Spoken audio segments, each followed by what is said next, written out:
నాన్న నాకు బండి కొని నా ఫ్రెండ్స్ అంతా దగ్గర నా ఇజ్జత్ తీస్తున్నా, నా బండి లేక చచ్చిపోతాను. ఏం మాట్లాడుతున్నారా? మనం లేనో అని తెలుసుగా నీకు. ఇప్పటికిప్పుడు బండి అంటే ఏం వస్తారా? నువ్వేం చేస్తావు నాకు తెలియదు నాన్న, నాకైతే బండి కావాలి, నా బండి లేక చచ్చిపోతాను నా. ఛీ!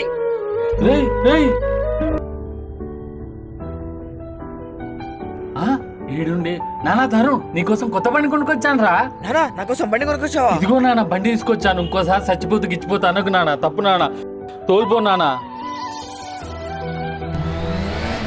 సూరయ్య సూరయ్య అంకుల్ ఎవరు? బాబు మీ నాన్నుండా? అప్పు తీసుకొని 3 నెలలైంది. ఇస్తాడా సస్తాడా? బడి రమన్ అంటే అప్పు చేసి కొన్నాడా నా కోసం బండిని? అంకుల్ రేపు సాయంత్రం రండి అంకుల్, డబ్బులు ఇచ్చేస్తాను. సాయంత్రం లోపల డబ్బులు ఇవ్వకపోతే నీ బండి గుంజుకొని పోతా. చూస్తా మరే. రేయ్ బయట బండి ఇదిరా, ఏమైందిరా? నానా బండి అమ్మేసినా నాన్న. బండి ఎందుకు అమ్మేసినావురా నువ్వు? నానా నువ్వు అప్పు చేసిన సంగతి నాకు తెలిసిందా? నువ్వు కష్టపడడం ఇష్టం లేదు నాన్న, అందుకే బండి అమ్మేసి అప్పు తీసిన నాన్న. నీ సంతోషం నాకు ముఖ్యం నాన్న.